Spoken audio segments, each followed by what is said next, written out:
যোৱা এটা মাহত যতে মিটিংলৈকে গৈছো মোক লৰাবিলাকে সুধে যে মামা এপইন্টমেন্ট লেটাৰ কেতিয়া দিব আৰু মই কৈ আছিলো যে নহয় আমি ডিসেম্বৰৰ ভিতৰতে দিম নৱেম্বৰত দিম আজি আমাৰ এই দিনটো আহি পৰিলে মই সকলো যুৱক যুৱতীক আজি ইয়াত নিৰ্বাচিত সকলো যুৱক যুৱতীক মই আন্তৰিক অভিনন্দন আৰু শুভেচ্ছা জনাইছো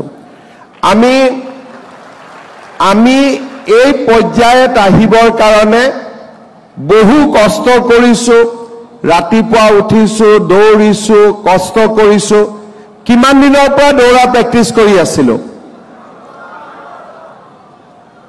3 বছৰ কোনে কোনে প্ৰেক্টিছ কৰি আছিল বাপৰে আৰু 2 বছৰ ঠিক আছে আৰু অকল 1 বছৰ প্ৰেক্টিছ কৰি কোনে কোনে পালে হাত দাঙকচোন তাৰ মানে 3 বছৰ সবে কষ্ট কৰিছে হয় নে নহয় আজি 3 বছৰৰ পিছত অলপ সময় পিছতে আমি এপইন্টমেন্ট লেটাৰ পাম মনটো কেনেকুৱা লাগি আছে কাৰ সবচে ভাল লাগি আছে মনটো সবৰে আজি আমাৰ কাৰণে সঁচাকৈ এটা আনন্দৰ দিন আজি আমি 156 গৰাকী প্ৰাৰ্থীক পুলিচত উপ পৰিদৰ্শক হিচাপে নিযুক্তি দিম আৰু 5410 গৰাকী প্ৰাৰ্থীক আমি কনিষ্টবলৰ চাকৰিত আমি নিযুক্তি দিম ইয়াতে ইউবি 1571 আৰু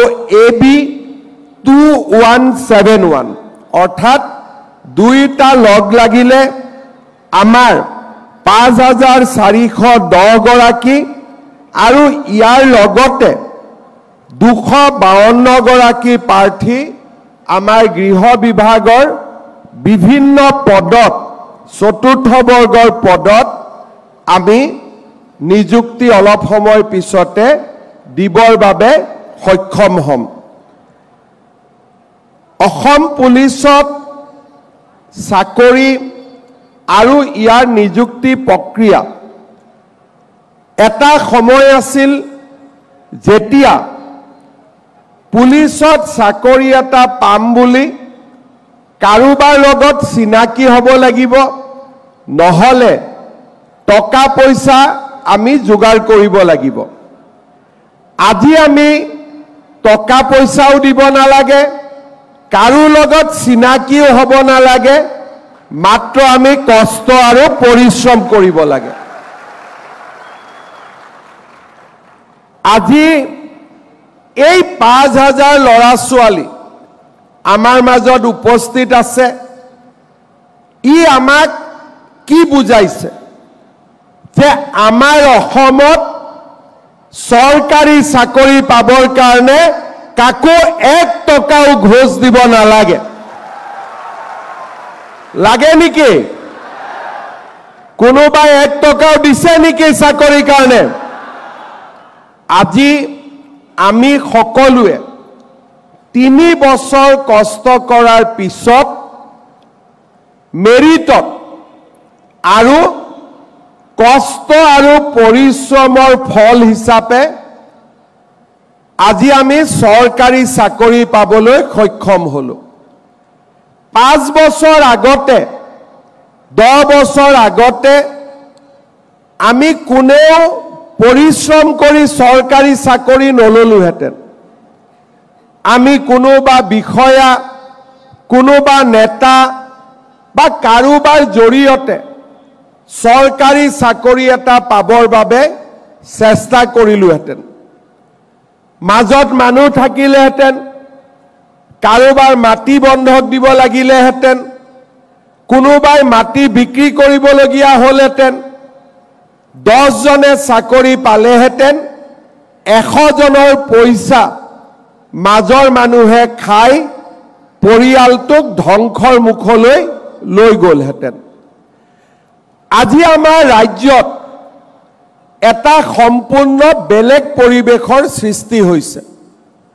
যোৱা ইলেকশ্যনৰ আগতে মই যেতিয়া অসমৰ প্ৰান্তে প্ৰান্তে ইলেকশ্যনৰ মিটিঙত গৈছিলোঁ, মই এটা কথা দেখা পাইছিলোঁ যে আমাৰ যুৱ শক্তিৰ মাজত এটা হতাশাৰ বাতাবৰণ আছে। চৰকাৰী চাকৰি পাবৰ কাৰণে টকা লাগে, পঢ়ি লাভ কি হ'ব, ভাল ৰাস্তাত থাকিলে লাভ কি হ'ব, এই কথা চিন্তা কৰি বহু যুৱক যুৱতী বিপথে পৰিচালিত হৈছিলে।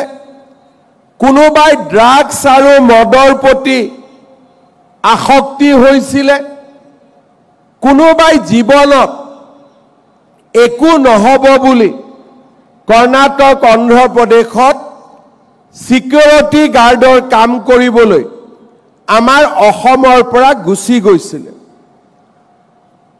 মই লক্ষ্য কৰিছিলোঁ যে আমাৰ যুৱক যুৱতীৰ মাজত থকা হতাশাৰ বাতাবৰণ যদি আমি আঁতৰাব নোৱাৰোঁ, আমাৰ ৰাজ্যখনে এটা গভীৰ হতাশাৰ বাতাবৰণলৈ আগবাঢ়ি গৈ থাকিব।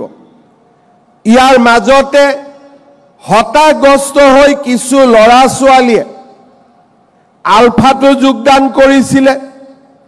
বিভিন্ন সংগঠন আৰু সামাজিকভাৱে আমি সমাজে ভাল নোপোৱা কামবিলাকৰ লগতো জড়িত হৈ পৰিছিলে।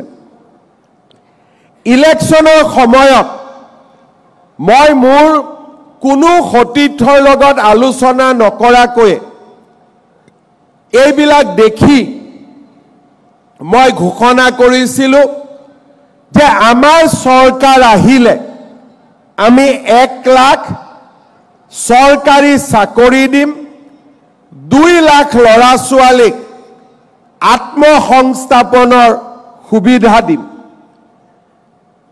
যেতিয়া 1 লাখ চৰকাৰী চাকৰিৰ কথা মই কৈছিলোঁ, আমাৰ অসমত বিৰোধী পক্ষৰ পৰা আৰম্ভ কৰি সাংবাদিকৰ পৰা আৰম্ভ কৰি আমাৰ দলৰ ভিতৰতো আলোচনা হৈছিল যে এইবাৰ হিমন্ত বিশ্ব শৰ্মা ফচি যাব।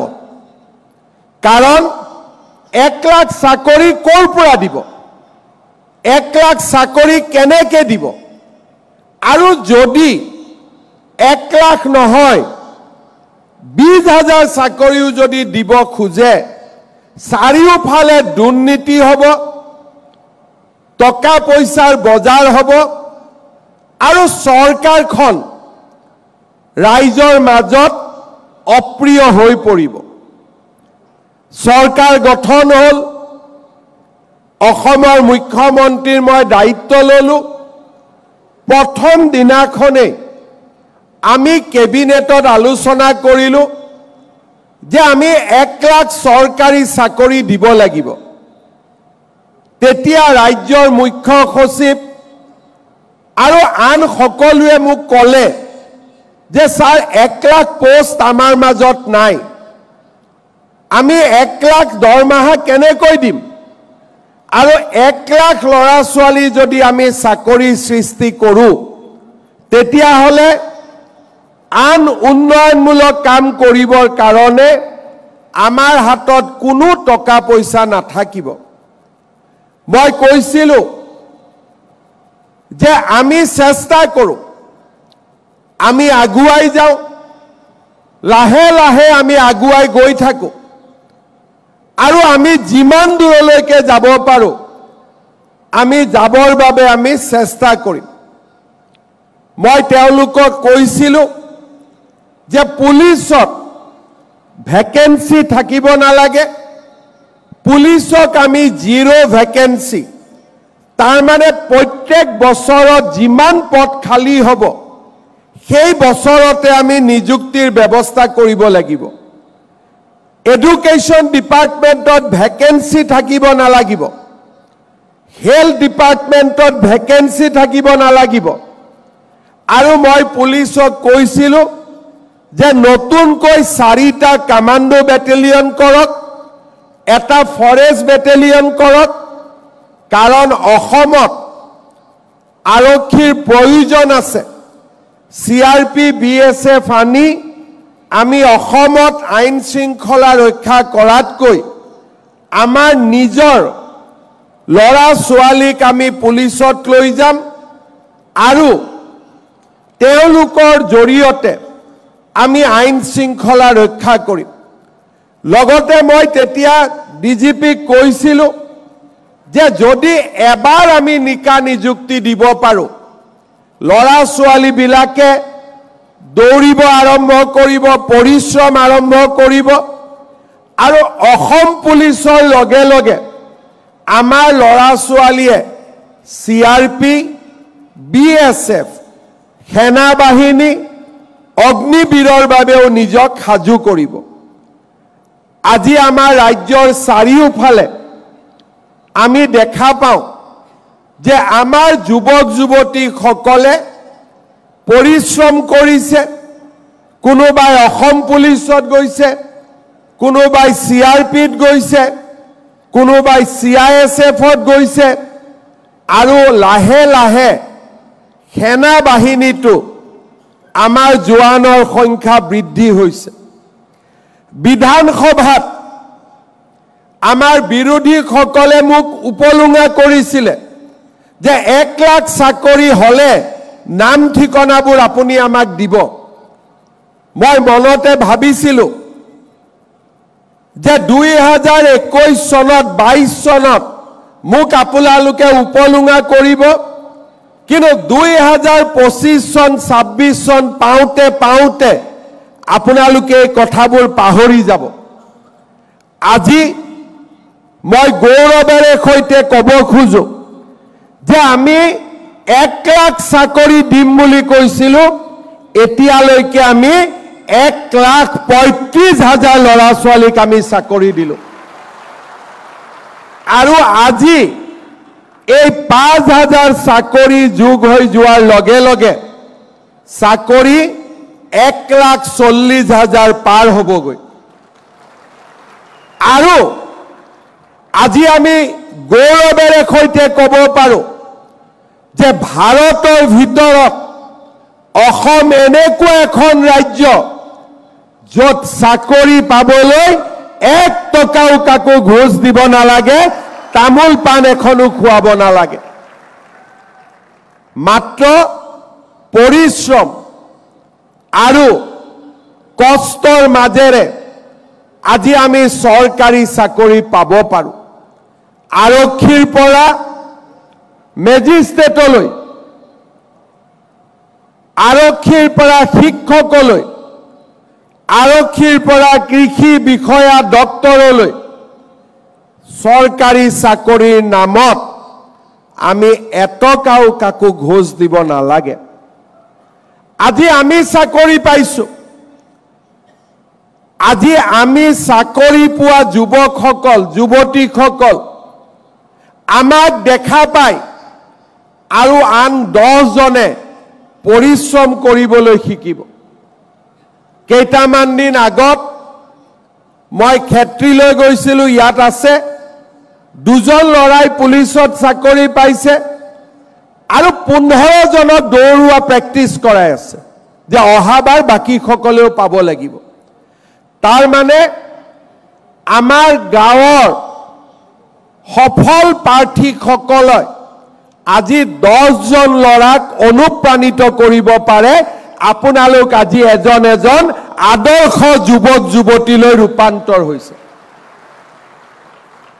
কাৰণ যোৱা 3 বছৰত আপোনালোকৰ কোনেও মদ খাম তাক চিন্তা কৰা নাই, কোনেও বেয়া ৰাস্তাত যাম তাক চিন্তা কৰা নাই। ৰাতিপুৱা 4টা বজাতে টোপনিৰ পৰা উঠি মাত্ৰ ফিল্ডত দৌৰি আছে দৌৰি আছে দৌৰি আছে যে আমি পুলিচত চাকৰি এটা পাব লাগিব। আমাৰ গাঁৱৰ পৰিৱেশবিলাক ভাল হৈছে। এতিয়া গাঁৱত গ'লে মোক ল'ৰা ছোৱালীয়ে কয়, গুৱাহাটীৰ পৰা আমি অনুভৱ কৰিব নোৱাৰো গাঁৱৰ সমাজত অহা পৰিৱৰ্তন। মোক ল'ৰা ছোৱালীয়ে কয়, মামা ষ্টেডিয়াম লাগে। মই সুধো, তই বাবা খেলিবি নেকি? বোলে নহয় মামা, পুলিচৰ কাৰণে দৌৰিব আমাক ষ্টেডিয়াম লাগে। আজি গাঁৱত আমাৰ বিশ্বাস এটা নতুন পৰম্পৰালৈ পৰিণত হৈছে। অসমত এতিয়া কোনেও ভাবিব নোৱাৰে যে চাকৰিৰ কাৰণে মামা থাকালৈকে কোনোবাই 1 টকা ল'ব আশা কৰিব। আজি এই পৰিৱৰ্তিত পৰিৱেশত আমি এখন নতুন অসমৰ সপোন দেখো। মই ৰাজ্যৰ মুখ্য সচিব আৰু সঞ্চালক প্ৰধান ডাঙৰীয়া ইয়াত উপস্থিত আছে। এতিয়াও আমি দেখা 2-এটা সমস্যাৰ কথা মই অৱগত কৰিব খোজো। আমি যেতিয়া বিনামূলীয়া পৰিশ্ৰম কষ্টৰ মাজেৰে ল'ৰা ছোৱালীবিলাকক চৰকাৰী চাকৰিত পঠাই দিওঁ, ট্ৰেজাৰীলৈকে গৈ NPSৰ নম্বৰটো ল'বৰ কাৰণে তেওঁলোকে ঘোষ দিব লাগে। 200, 250, 300, 400 টকা ঘোষ দিব লাগে। প্ৰথম দৰমহাটো ল'বৰ কাৰণে তেওঁলোকে কাৰোবাক 2 টকা ঘোষ দিব লাগে। মই আমাৰ প্ৰত্যেকজন ল'ৰা ছোৱালীক অনুৰোধ কৰিম, আমি 1 টকা দি চাকৰি পোৱা নাই আৰু আগলৈও কাকো 1 টকাও আমি ঘোষ নিদিওঁ।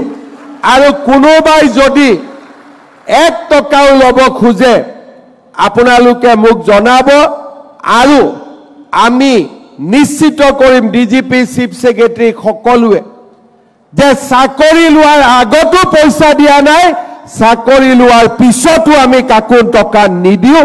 ই আমাৰ প্ৰতিজ্ঞা হ'ব লাগিব। পোষ্টিং দিওঁতেও আমি চেষ্টা কৰিছো যাতে আপোনালোকে ট্ৰান্সফাৰ বিচাৰিবলগীয়া নহয়। হয় ঘৰৰ জিলাত, নহলে ঘৰৰ ওচৰৰ জিলাত আমি যিমান পাৰো চেষ্টা কৰিছো। 90 জনৰ চেষ্টাত আমি সফল হৈছো। 10 জনক আমি আজি কৰি হয়তো কৰিব পৰা নাই, কিন্তু কেইদিনমান পিছত আজিকালি আমি নতুন নিয়ম কৰিছো। চৰকাৰৰ চাকৰিৰ বদলীকৰণৰ সুবিধাৰ বাবেও আমি স্বাগত সতীৰ্থ বুলি এটা পোৰ্টেল কৰিছো, যাতে আমি নিজৰ ভিতৰতে ট্ৰান্সফাৰবোৰ কৰি থাকিব পাৰো, কাৰো ওচৰত যাব নালাগে। যোৱাবাৰ আমি একেদিনাই 16,000 ল'ৰা ছোৱালীৰ আমি ট্ৰান্সফাৰ পোষ্টিং কৰিছো। কোনো অফিচত যাবলগীয়া হোৱা নাই পোৰ্টেলৰ জৰিয়তে। এইবাৰো আমি পুলিচত চাকৰি দিওঁতে চেষ্টা কৰিছো যাতে ছোৱালীবিলাকেও হোম ডিষ্ট্ৰিক্ট পাওক, ল'ৰাবিলাকে হোম ডিষ্ট্ৰিক্ট নাপালেও কাষৰ জিলাখনত অন্তত চাকৰি পোৱাৰ সুবিধা পাওক। আমি চেষ্টা কৰিছো কাৰণ আমি এখন নতুন অসম বিচাৰো। আজি নতুন চাম আৰক্ষীৰ মই এটা কথা আজি ক'ব খোজো যে আমি যেতিয়া সমাজত থাকো আৰু গাঁৱৰ মানুহ সমাজৰ মানুহৰ লগত আমি কথা পাতি থাকো, মোক সকলোৱে কয় যে মামা ছাৰ নতুন পুলিচবিলাক বৰ ভাল, টকা পইচা একো নোখোজে।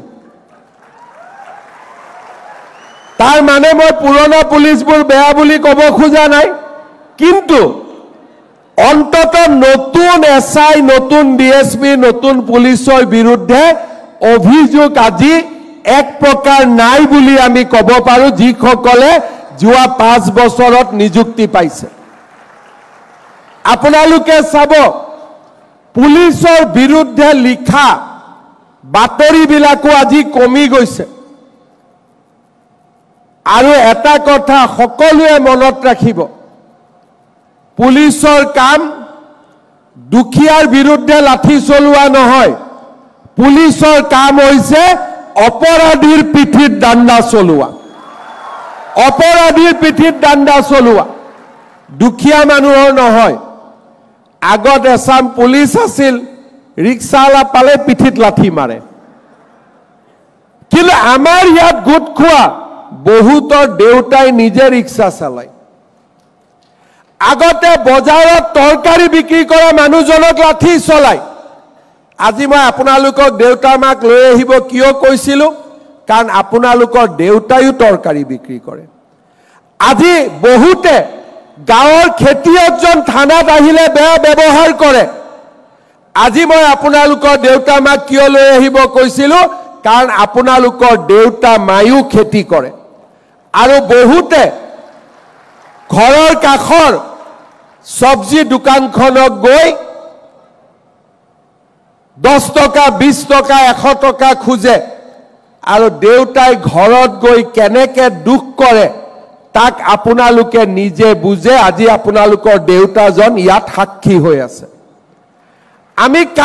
আমি কাৰ ঔৰসত জন্মিছো দুখীয়া দৰিদ্ৰ মধ্যবিত্ত পৰিয়ালত আজি অসমত মন্ত্ৰী এমএলএৰ খুলখালিয়াকে চাকৰি নাপায় আজি আমাৰ অসমত মন্ত্ৰী এমএলএ লৰা ছোৱালীয়ে চাকৰি নাপায় আজি আমাৰ অসমত ৰিক্সা চালকৰ লৰা তৰকাৰী বেপাৰী লৰা ঠেলা চালকৰ লৰা কৃষকৰ লৰাই আজি চৰকাৰী চাকৰি পায় আমাৰ দায়িত্ব যিখন সমাজৰ পৰা আহিছো যিখন সমাজৰ লগত দৰিদ্ৰতাৰ সৈতে যুঁজি 3 বছৰ কষ্ট কৰি আমি আজি পুলিচ হ'ব পাৰিছো আমি যেন সদায় মনত সেই সকল দৰিদ্ৰ মধ্যবিত্ত লোকৰ প্ৰতি সন্মান ৰাখো কাৰণ তেওঁলোকৰ চকুত আমি আমাৰ দেউতাক দেখা পাব লাগিব তেওঁলোকৰ চকুত আমি আমাৰ মাক দেখা পাব লাগিব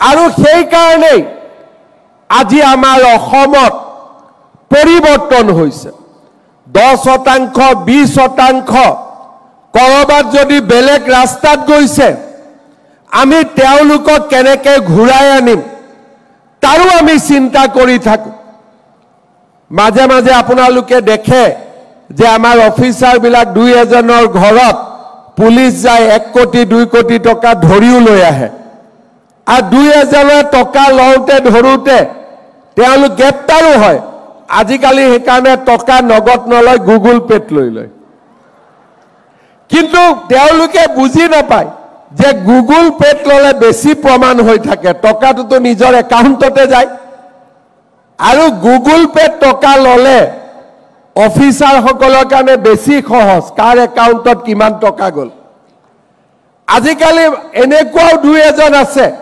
যোনে নিজৰ ড্ৰাইভাৰৰ একাউণ্টত টকা লয় নিজৰ লগত থকা এজন দুজনৰ একাউণ্টত টকা লয় কিন্তু আমি এটা কথা জানো যে যেনেকৈ যি নকৰক কিয় আমি সেই সকল ব্যক্তিৰ ঘৰত এদিন নহয় এদিন আমি উপস্থিত হমেই কাৰণ আমি অসমত এই ধৰণৰ টকা পইচাৰ খেলা আমি শেষ কৰিব খুজিছো যোৱা 5 বছৰত আমি সফল হৈছো নহলে এই 1,35,000 দুখীয়া ঘৰৰ লৰা ছোৱালীয়ে কেতিয়াও চাকৰি নাপালেহেঁতেন আজি আমাৰ কাৰণে এটা আনন্দৰ দিন স্মৰণীয় দিন মই সকলোকে আকৌ এবাৰ শুভেচ্ছা জনাম আৰু আজি ঘৰত গৈ নিজৰ ভাইটি ভণ্টিক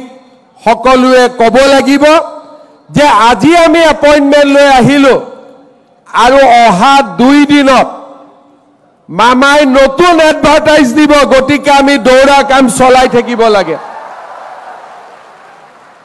অহা আজি গল কালি গল পৰহি দিনাখন আমি আকৌ 5,000 পোষ্টৰ আমি এডভাৰটাইজ মুকলি কৰি দিম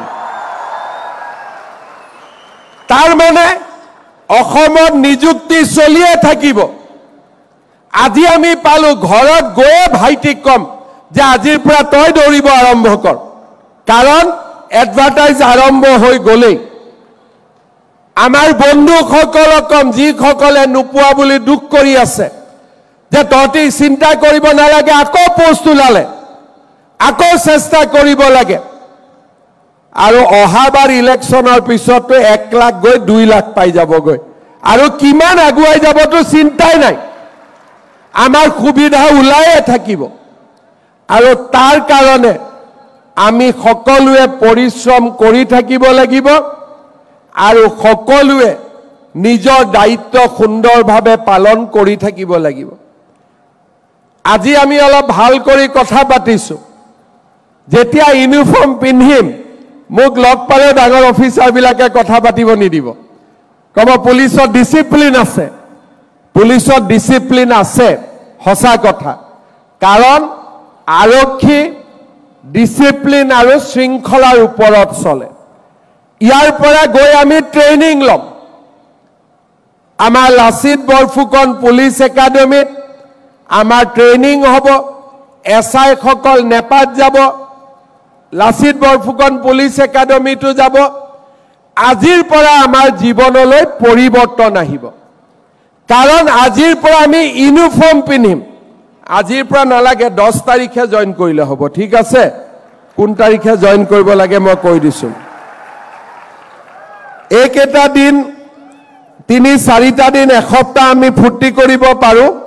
10 তাৰিখৰ পিছত নিজৰ গৃহ জিলাত আমি প্ৰথমতে জইন কৰিম। তাতে আমাৰ স্বাস্থ্য পৰীক্ষা হ'ব, আৰু তাৰ পিছত আমি সুন্দৰ কৰি য'ত আমাৰ পোষ্টিং, মোৰ অলপ ভুল হৈ গৈছিল, আকৌ শুদ্ধ কৰি দিছোঁ। 6 ডিচেম্বৰত আমি নিজৰ হোম ডিষ্ট্ৰিক্টত যাব লাগিব মেডিকেল এক্সামিনেশ্যনৰ কাৰণে। কোন তাৰিখে যাব লাগিব? 6 তাৰিখে নিজৰ গৃহ জিলাত আমাৰ মেডিকেল এক্সামিনেশ্যন হ'ব, আৰু 15 তাৰিখে আমি 10 তাৰিখে আমি নিজৰ পোষ্টিং, মেক্সিমামৰ গৃহ জিলাতে আছে, যাৰ ওচৰৰ জিলাত পোষ্টিং আছে, পোষ্টিঙত যাব লাগিব। আৰু তাৰ পিছত আপোনালোকক আমি ট্ৰেইনিঙৰ বাবে মাতিম, আৰু আপোনালোকৰ ট্ৰেইনিং আমাৰ নিজৰ বেটেলিয়নতো হ'ব। কিছুমানৰ ট্ৰেইনিং নিজৰ বেটেলিয়ন, আৰু কিছুমানৰ ট্ৰেইনিং আমাৰ লাচিত বৰফুকন পুলিচ একাডেমীত হ'ব। কষ্ট কৰি আমি ট্ৰেইনিং কৰাৰ পিছত আমাৰ পাছিং আউট পেৰেড হ'ব, আৰু পাছিং আউট পেৰেডৰ পিছত আমি আমাৰ কৰ্তব্যৰ পথত আমাৰ যাত্ৰা আৰম্ভ কৰিম। তাৰমানে 6 তাৰিখলৈকে আমি চিভিলিয়ান, আজি 3, 4, 5, 6 এইকেইদিনে হাতত আছে। 6 তাৰিখৰ পৰা কিন্তু আমি এটা ডিচিপ্লিনৰ মাজত সোমাই যাম। আৰু আজি অসম পুলিচে শৃংখলাবদ্ধতা, পাৰদৰ্শিতা আৰু গোচৰৰ অনুসন্ধান, এই গোটেইবিলাকৰ ক্ষেত্ৰত আজি আমি বহুত আগবাঢ়ি গৈছোঁ। যোৱা 7 দিন আগতে ভাৰত চৰকাৰৰ গৃহ মন্ত্ৰালয়লৈ তেওঁলোকে ৰেংকিং কৰিছিল, আৰু নিউ ক্ৰিমিনেল ল ইনভেষ্টিগেশ্যনত তেওঁলোকে কৈছিল যে অসম ভাৰতৰ ভিতৰতে 1 নম্বৰ ৰাজ্য, যোনে নতুন পুলিচ আইন মতে আটাইতকৈ বেছি ভাল কাম কৰিব পাৰিছে। আজি আমি যোৱা 5টা বছৰত বহুবিলাক কাম আমাৰ আৰক্ষীত হৈছে। গোচৰৰ সংখ্যা 1,21,000-ৰ পৰা 50,000-লৈ হ্ৰাস পাইছে। নিষ্পত্তি নোহোৱা গোচৰ 1,33,000-ৰ পৰা 14,000 কমিছে। চাৰ্জশ্বিট 67%লৈকে গৈ পাইছে, আৰু মহিলাৰ বিৰুদ্ধে গোচৰ 26,000-ৰ পৰা মহিলাৰ বিৰুদ্ধে সংগঠিত অপৰাধৰ গোচৰ 26,352 পৰা 5,555 টালৈ হ্ৰাস পাইছে।